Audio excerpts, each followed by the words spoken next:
The next drop down that we have is going to be called our render mode drop down right here. The render mode drop down gives us 4 different options for how we can view the scene, but also help us to visualize some of the optimizations that we can do inside of the scene through these views. The first one is just an RGB. It allows us to just view the scene with all of the colors and everything intact, and is generally the way you're going to be working within the scene. Below that is an alpha option. If we click on the alpha option, this is going to render all the alpha values and helps us to better tune our transparencies or any of our full screen effects inside of the viewport. It just gives us a way of seeing what we're working on and how that affects the actual optimizations inside the scene. Next to that, we have an overdraw. Now, if we select on the overdraw, you'll notice that wherever the objects overlap each other, they're going to give us this darker value. This means that we're overdrawing. We're drawing on top of another object. This basically just indicates how much of the screen is consuming overdraw time.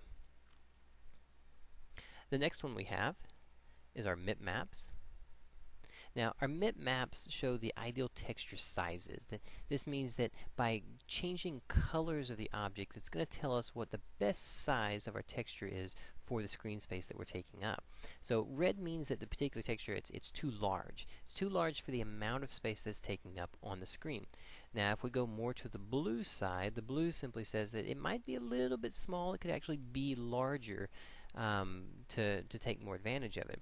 So what you want to do is use this mode to fine-tune things. You may be able to increase and decrease texture sizes, or for instance, if we increase and decrease the texture or the object itself, as we get closer to the screen, as it takes up more resolution, more space on the screen, it starts to become more of a blue, because it's saying that we're taking up more space. We can actually make this texture larger.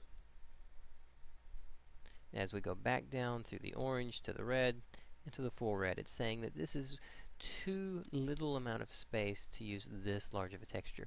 So as you're fine-tuning your scene, you can go to this map mode. You can go, okay, I could actually decrease my textures here, I could increase my textures here, and it's a great way of visualizing those optimizations.